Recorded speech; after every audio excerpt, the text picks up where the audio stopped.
started because we're in a packed house, all right? So good afternoon, everyone, parents and students. Welcome to Hong Kong Business School. My name is Dr. Charlie. I am the program director of this program called Bachelor of Business Administration in Business Analytics. So in short, it's BBA. It's relatively a new program. We started this program about 4 years ago. So I will introduce to you what this program is and what are the courses our students take, and also what are the career prospects for our graduates. Now, I'm not sure whether you've heard about analytics, but certainly a lot of you have heard about the term analytics. Nowadays, everything is analytics, right? Business analytics, data analytics, accounting analytics, everything is analytics. So exactly what is it? Now, at the root of analytics, it's about data, personal data, okay? So to start from there, let's talk about data first. Now, I think you would all agree in this digital era, we got a lot of exposure of our personal information, like who we are, where we live, what we buy online, what messages we send online, what keywords we use to search, how we what we share with our friends, right? There's a lot of exposure of personal details. And these details could tell what we like, to tell our location, to tell a lot about our preferences. So that's exactly what business analytics is all about. It's trying to tap into this data and try to predict our preference, our interest, to see whether there's any trend, whether there's any pattern, whether there's any relationship that can be used to make better business decisions. Now, these types of data, actually, they are also price we pay to use a lot of those free services, such as free search engines, such as free social media. Although they are free, but they're not exactly free, there's a price. That price is our personal data. Now, if you want to get more accurate search results on Google, you have to give Google more information about who you are, what you like, and where you are, right? If you want to get more interesting social media content on Instagram or on Xiaohongshu, you need to let the platform know what you like, what your preferences are. So there is a balance to strike. The balance is between how much privacy you want to maintain and how much customization you need, or how much personalization you need. If you want to get more personalized services, you need to give away more data of your own. If you want to get more convenient services, you also need to give up more personal data. So this is a balance we have to strike. And of course, depending on who you are, our preference is different. For some of you, you may not care about, like your address, your phone numbers, and so on. You are okay with giving away these data. But some of the data are more sensitive, like your location, like the search that you did on social media or on Google, right? So depending on what you're talking about, then the data to extend how much we care data also differs. Now, obviously, we're talking about individual data, like you and me. But usually individual data is not that useful. If you want to see a pattern, if you want to see a trend, you have to look at a lot of people's common interests and common behavior. So in that sense, usually we look at big data. That's a collective of individuals and what they do, where they visit, what they watch, that kind of data. It's called big data. And in terms of the size, we say if the size of the data is bigger than 1 TB, 1 TB. I'm not sure whether you're technical enough to understand what TB means. Now, think about your phone. What's the storage of your phone or a laptop? Really 250 some sort of GB, right? Gigabytes. Now, what is TB? TB means 1,000 GB. And so that's even bigger than our phone's storage. So in that sense, for big data, our phone is not big enough to storage the data or to even process the data. But we have also small data that's with a size smaller than 10 GB. So our phones can already handle it. Our laptops can also handle it. So for that type of data we're talking about, for example, if you open an online store, Now, every second or every minute of the day, you'll get some visitors to your store, you get some transactions of the store. So all these transaction records, if you put them together, then the size should be less than 10 GB. Then your laptop could already handle it. Somewhere in between 10 GB to 1 GB, we say this is medium type data. Okay, this is really informal classification of the data size. But anyhow, in terms of big data, you can think of this as, for example, Google. Now, every second of day, there are so many people searching on Google, right? Every time you search for something, there are a list of results. And we'll click on different pages, and then we will do different things, take different actions after we visit the page. So if you think about it globally, every second, how many people are using Google to search with different search results, different clicks, different actions? If you take a record of all these type of behavior, then definitely it's greater than 1 TB. That's big data. And using this big data, we can see some common trend, right? What are the common keywords people are searching for, right? What are the common, where are they searching for it? So what they're searching for will show you the interest, will show their preference, and we can use that to make business decisions. Now, for big data, we already talked about size, but there are also other properties of big data. And collectively, we say this is the 5 V's of big data, including a volume, so that's size. And then velocity, that means how fast data has been generated, either online or offline. That's speed. And then variety, that's the different types of data. Data can come in as numbers, can come in as images, audios, videos, right? So these are various types of data. You don't have veracity, that means data in itself is not meaningful. It's difficult to understand the value of it, whether you can trust information, whether you can trust news online or not. So veracity refers to the trustworthiness of data. That means we know we have a lot of misinformation and even fake news. So we need to know what data is valuable, what data is meaningful. So that's the last V, value. And that's exactly what business analytics is all about. It's trying to tap into data, gain insights, and then use the insights to make business decisions.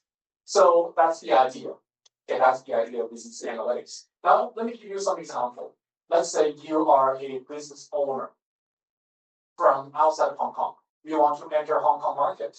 You want to open a store somewhere in Hong Kong, not like a physical store. Now you want to pick a site, like a location, where to open a physical store. That's a really important decision to make as a business owner, right? There are so many locations. You can open that store in Causeway Bay, in Sogo. You can open one in Tsinghua, somewhere in Hong Kong, right? With limited budget, we can only open one store. Where do you open? That's a really, really serious and really, really important business decision to make. So how do you make that decision? You have to look at the traffic flow, right? The consumption behavior of Hong Kong residents, right? Whether there are a lot of visitors at each location. So these are all different types of data that need to be analyzed such that you make a final decision as which site you pick to open your physical location. And a similar decision you can make is once you open a location, open a store, you need to promote your business. Since you're new in Hong Kong, you need people to know, you need to get more exposure, then you need to think about how to promote it. Do you want to place ads on TV? Do you want to place ads on NTR stations? Right? Do you want to post ads on Instagram? These are all really, really important. Depending on what you sell, your customer base will be different. Then if you believe your consumers are youngsters like you guys, then probably it's the best idea to post ads on Instagram. Otherwise, if your customer base are more likely like middle class, who take a lot of these MTR, right, or buses, then it's best that you might want to post ads on MTR, right? So we need to analyze these data as well, such that with limited budget, you can decide how to allocate this budget to different marketing or promotional channels. So this is how we go from data to insights and then use insights to make business decisions. Now, these are only two simple examples. I can give you a lot more examples. But anyhow, no matter what you do, you're analyzing data, you're making predictions, you are trying to find out relationships, trying to find out patterns, trends, such that you can help you make decisions. For example, make predictions. Here in this curve, we have red that represent people's search behavior on Google, searching for keyword smartphone. And the blue curve is Apple's stock price over the same period of time. And if you overlay these two curves together, you can see they match quite well. When people search for a smartphone more, when the red curve is higher, the blue curve is also higher, or vice versa. So it seems like there is a relationship between these two, what people search and what the performance of Apple's stock price is. Right? If this is true, then can we use people's searching behavior to predict tomorrow's Apple stock price? Then we can use that to make better investment decisions, right? So why these two are related? Well, simple enough, when people search for something, that means you're interested in it. Otherwise, why would you search for it, right? The very reason you search for something online indicates you want to buy it. So the more people searching for a smartphone, that indicates maybe people want to buy a new phone, then they might want to buy an iPhone. Then Apple's sale will go up. Then Apple's stock price should also be higher. So that is a common sense you can get from these two curves. So this is trying to use the relationship to predict what's going to happen in the long run or in the short run. So this is a business decision, right? Another thing is about advertising, targeted advertisements. Nowadays, I think for the students here, you all use some sort of social media, and one way, and the primary way that they make money is to show you advertising. The more ads we see, the more money they make. But as users, we all hate ads, right? We want to swipe away. And for Instagram, they do want us to see more ads. Better still, they want us to stay on the ads, click on the ads, such that they make more money. How can they do that? The only way they can do that is to provide us ads that are interesting, or ads that are relevant, ads that we may be interested in. How can they do that? Well, for Instagram, they can check and see what we browsed before, what we liked before, what we saw before, and then use that to guess what we may like in the future, and then show us related advertising.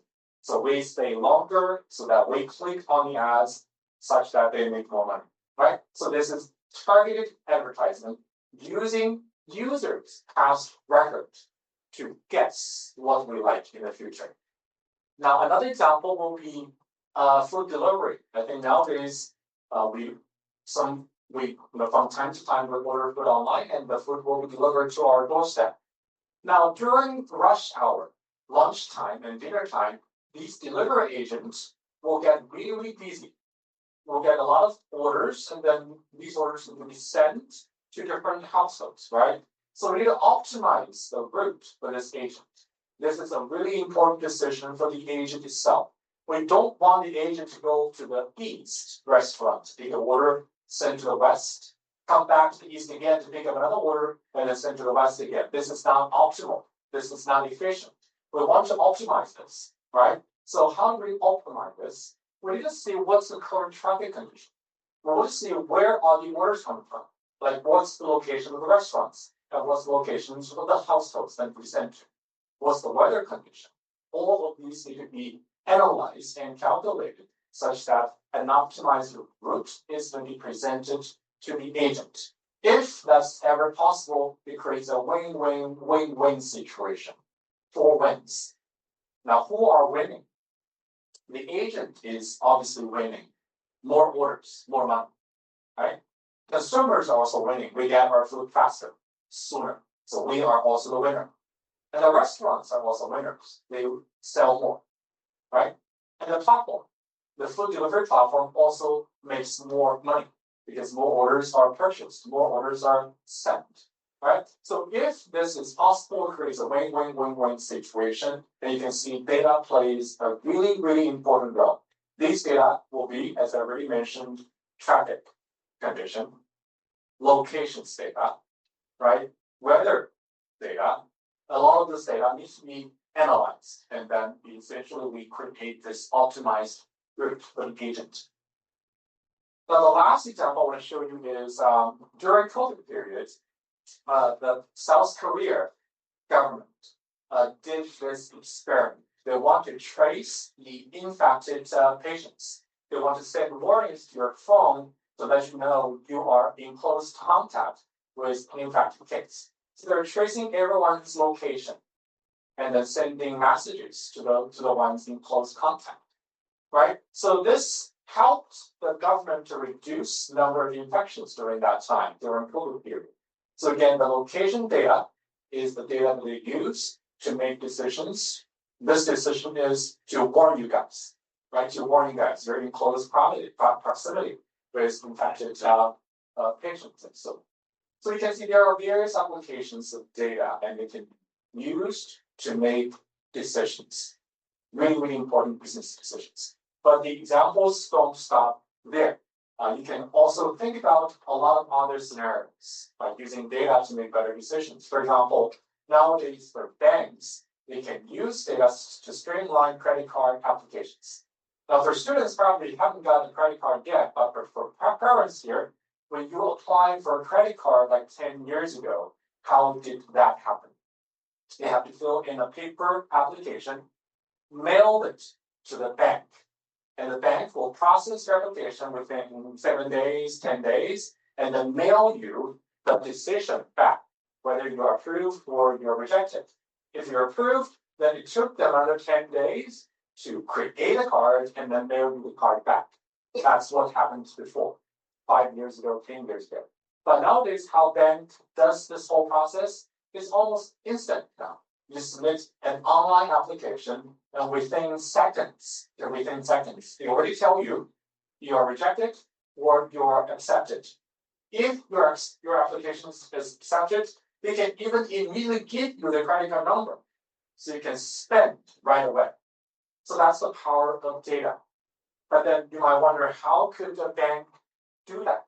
How could they do that? How could they process the application within seconds? Well, it's simple. They're comparing you with their existing consumer base. If you look like someone that can be trusted, then they give you permission, they give you acceptance. If you look like that someone that has, not paid on time, if you look like someone that is not trustworthy, then they will reject your application, right? That's how it happens. So behind the scene, it's all about the data. We're trying to analyze a likelihood of you being a trustworthy client.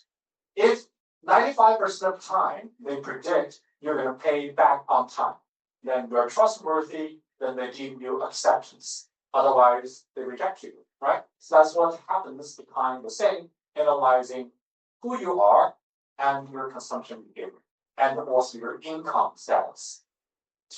So that's a lot of applications in various industries. That's why nowadays all these industries are looking for talents who can handle data. You name it, either it's marketing firm, trading firm, consulting firm, banks, institutions, and so on. They're all looking for people who can handle data. Because nowadays it's the digital world. Everything is digitalized. There's so much data that's sitting there, need to be analyzed, right? So this is the very reason we started this program 4 years ago. We know there's an industry demand there. And that's also why not only Hong Kong U, I think universities around the world are opening BA programs for the undergraduate students, also for the master students.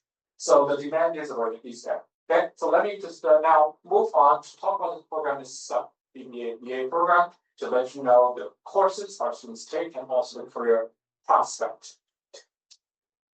Now, we started this 4 years ago, and the idea is that we think this is an interdisciplinary field.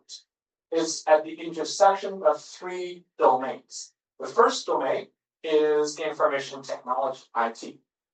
Because when you can handle data, right? We need tools to handle data. The second discipline is data science. Okay, it's data science, it's data itself. So we need to understand the value of data. The lastly is about business. Well, we are in the business school, right? So we're making business decisions. So we're using data, gaining insights, and then make business decisions. That's the interdisciplinary element of this business analytics skill. Now, in terms of the curriculum, as you probably are already aware, for most of the programs here at Hong Kong U, it's a 4-year program. So in total, you students need to earn 240 credits over the course of 4 years. Now, one course is 6 credits. Okay, one course, 6 credits. So that means in 4 years' time, students need to take 40 courses. On average, 10 courses per year.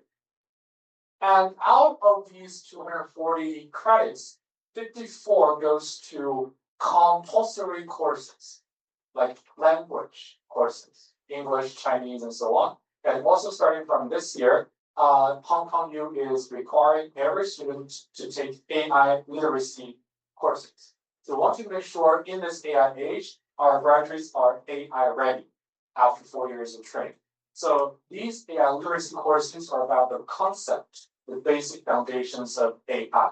And of course, we will offer you a lot of opportunities. If you want to go in more depth, there are courses for that.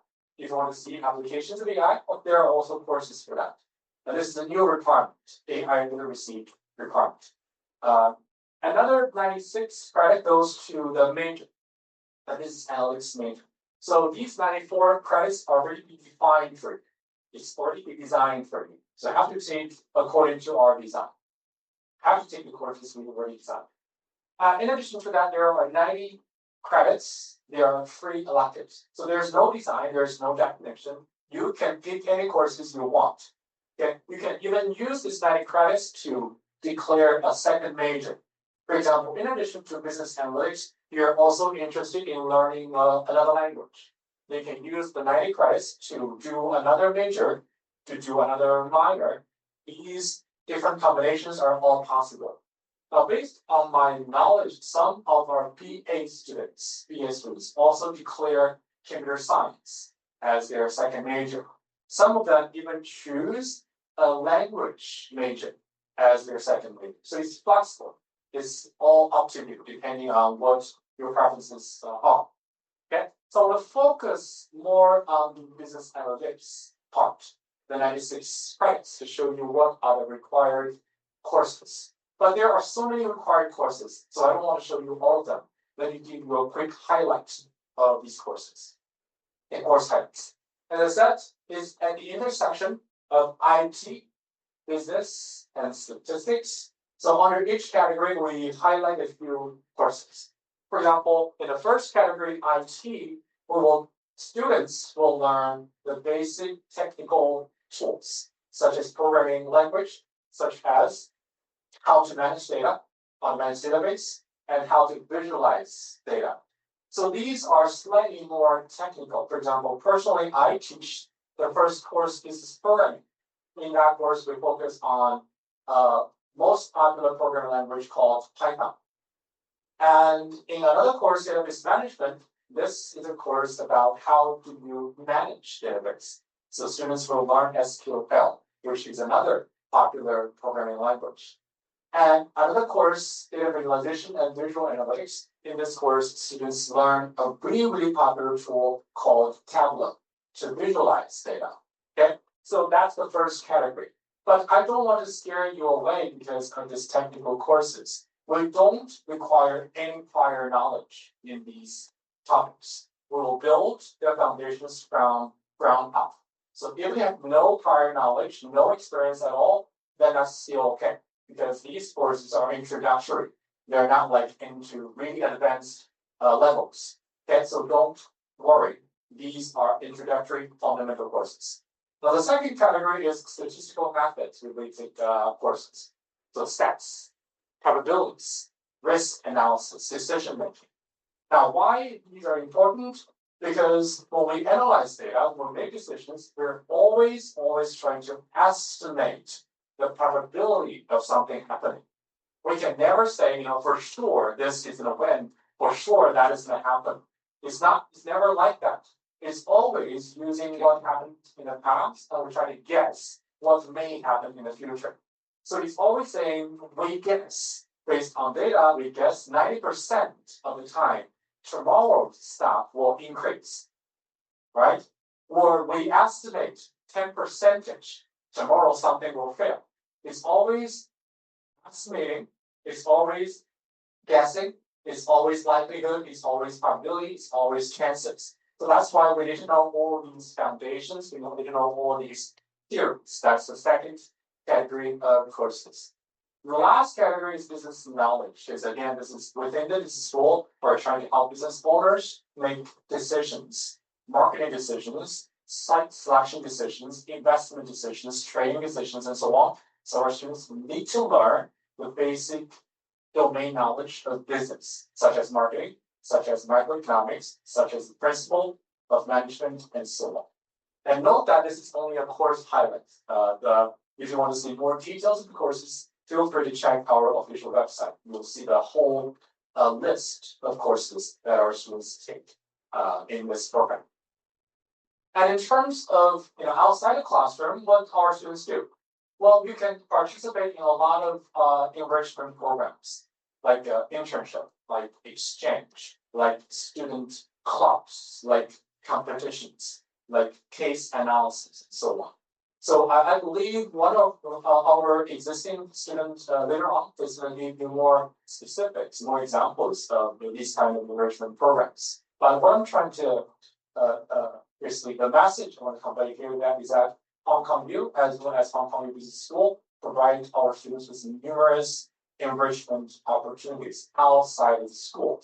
So we don't want our students to study. We want them to also socialize. We also want them to play hard, study hard. Okay, so that's the enrichment programs. And then in terms of career prospects, most likely our graduates will end up with two paths. The first path is you go ahead, get a business job in Hong Kong or outside of Hong Kong.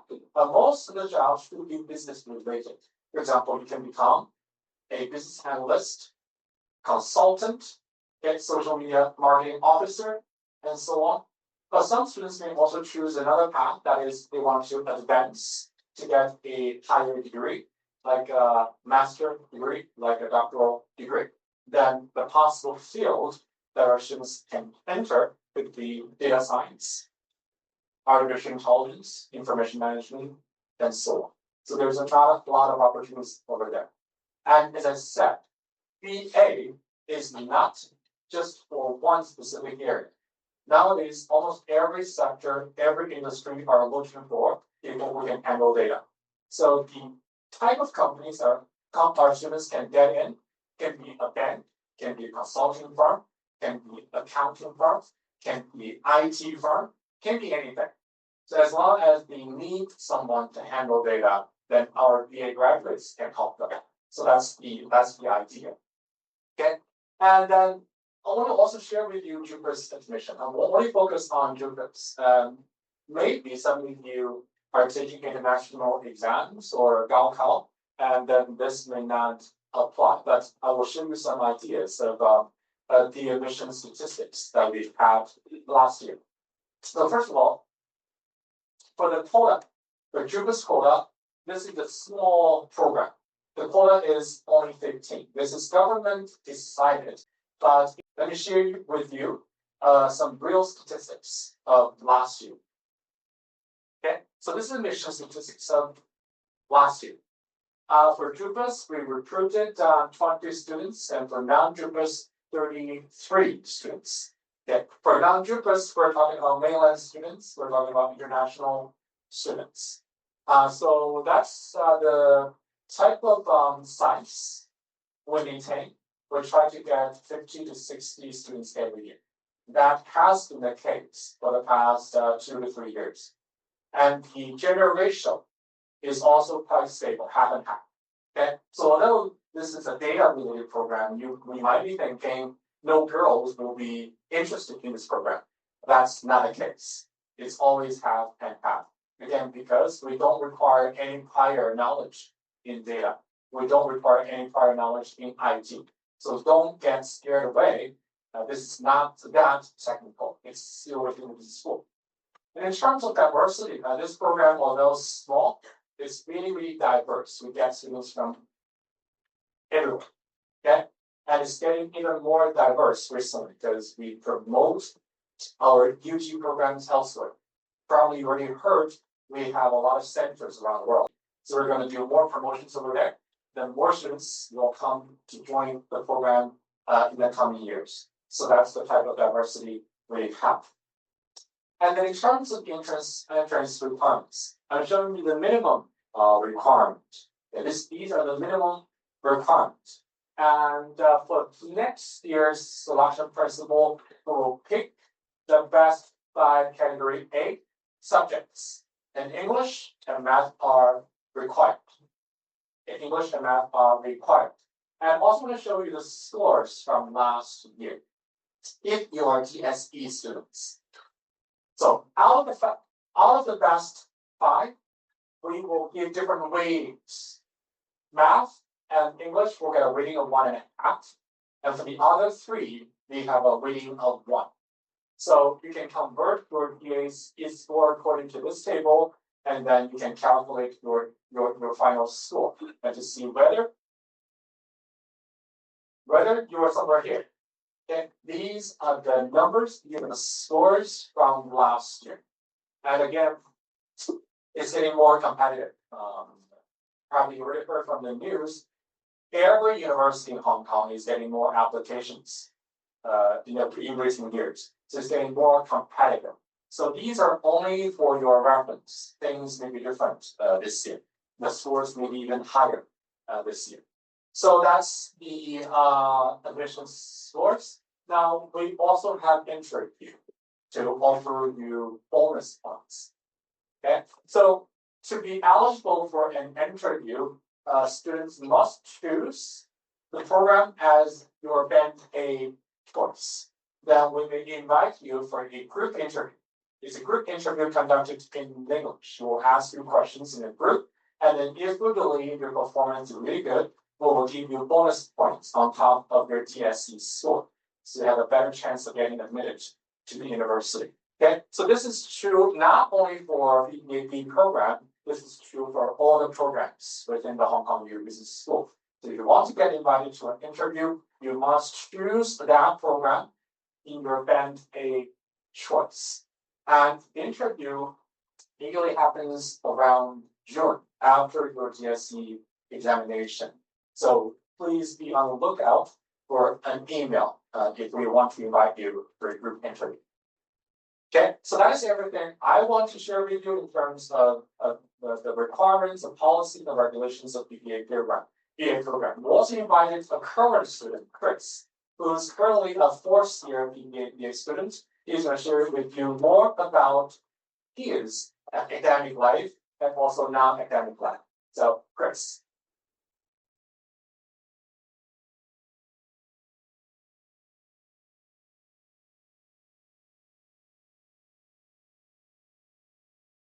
Hello, everyone. My name is Chris, and I'm currently a BBA Year 4 student, majoring in business analytics and minoring in computer science and finance. And I'm admitted through JUPAS in 2022. And my TSE electives are physics, chemistry, and biology. And someone would ask me why I chose BA, and because after I study these 3 science subjects, I think I'm not that interested in science, and so that's why I choose more math, IT, data science related subject, which is BA. And my interests are data analytics, innovation, and power. And why HKU Business School? And there are 4 main reasons. The first one is alumni network. And because HKU Business School offer a lot of inclusive opportunities, for example, like mentorship program, overseas or local mentorship program, and we have a lot of chance to mingle and interact with a lot of professional leaders in the world and in the market. And and we have the chance to interview with them or even get an exclusive opportunity, for example, like job shadowing. And the second reason is because there's a lot of career support and yeah, we have the HKU Business School Career Portal, and we are ranked in the 11th position in the Graduate University ranking, so that we have a lot of recognition. And the third reason is because we have a lot of exchange partners, and there are over 400 institutions for us to choose from across 40 plus countries. And so I think most of my friends and other students, they go to exchange for at least once or even twice, or sometimes they will go for a whole year. And the fourth reason is because of flexible majors and minors. We have a lot of choices across faculties, and we can choose from most of the, like actually all of the majors or minors. And because we have a lot of free electives, so that we have a lot of choices for us to make. And in terms of flexible time for declaration, we can choose our major or minors. We can change them until the start of our third year of study. And why BBA in particular is because it offers a flexible curriculum, and we can choose from a major or minors, not like the others. Like accounting and finance is fixed for us, and we have a lot of free electives for us to choose from. And for the second reason is because interactive lectures, we have a lot of case studies and group presentations, hands-on projects, or even chances for us to use the AI tools ourselves. And the third reason is transferable skills, because AI and data is really popular these days. And so that's why I chose BA and for me to study. And I want to talk about my life at HKU. First, I participated in their summer exchange at Stanford University, and this is nominated by HKU, a worldwide exchange program, not business school. It's HKU, and their first summer session is around 2 months, and I went there on my second summer and second year it's the second summer. And the photo on the right bottom corner is where I get into the Silicon Valley. That there's a computer server, real life computer server, and I get to go inside and to explore the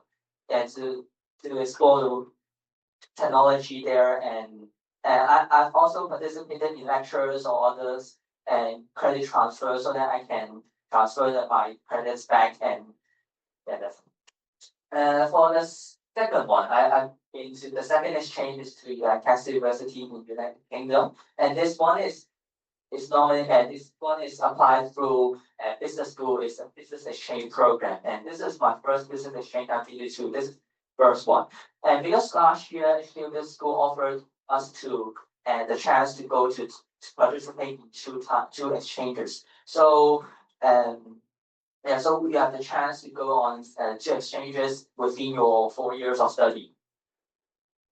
And the photo in the middle is where is the overseas mentorship program offered by HKU students. And the professor in the middle is one of the professors in UCL, and he studied in mechanical engineering professor. And the mentorship program offered us interaction opportunity with him. And the photos on the right is where my friends and I went to our lecture over there, and we can explore the study experience over there, and we can transfer back the credits, so you won't miss out on you don't need to defer, or you don't need to extend your studies, because you can study the courses over there, and you can transfer the credits back just as usual when you study in HKU. And this is my third exchange. It's been to King's College London in UK. And this is this happened when I was in the second semester. And the last one is the first semester of my year 3 studies. And this one is the second semester of my year 3 studies. And I also transferred 4 courses back to HKU. So these are my travel experiences over the past 1 year in USA and UK. And I want to mention the photo on the left top left hand corner is where I joined the HKU Business School Barcelona tour, the study tour to Barcelona, and we get the chance to explore the innovation hub and to participate in lectures and group projects, group studies overseas, and yeah, that's a amazing experience. In terms of career planning, I've joined several case competitions, and this is the one that I want to highlight on. And it's the HKU Essential Business Consulting Program, just now Dr. Zeng mentioned. And this one is offered by HKU Business School in collaboration with Accenture. And me and my teammates get the chance to propose a business plan for new world development in terms of the 11 skies in the Hong Kong International Airport. And we get the chance to present our findings and our ideas to the leaders in new world development, and we get the chance to compete with other teams across HKU Business School and the other teams that formed. And these are my internship experiences. The first one happened on my summer, the summer of my first year, and it's a summer intern 2026 division where I joined HKPC and participated in the improvement of the RPA solutions and automation, and also several innovation projects where we get to pitch our ideas to the leaders and we get a chance to join the job shadowing of it. And the second one is the Digital and IT Summer Internship Program at Cathay Pacific, where I joined the last summer, and it's also a 2 months. Both of them are summer internships, and I also participated in some other part-times or even part-time interns in HKU and Research Hub. And so these are the two that I want to highlight because the one the Cathay Pacific intern that I joined on at my penultimate year, we get the chance to have the return offer, fast track interview process, and also the return offer. So that I want to mention is we get the chance to join many interns and maybe even a chance for potential return offers. Yeah, so that's it, and thank you. Thank you, Greg. It's quite unusual to have 3 exchange opportunities. How did you manage? Is every exchange like a half semester or 1 semester long? The one that I went to Stanford is a summer. Summer, like a 2 months, and the second one and the third one is both semester long. Okay, so basically you went there, took some courses, and then transferred the courses back to Hong Kong U, which also counts toward the graduation requirement. Okay, so thank you again, Chris, for sharing.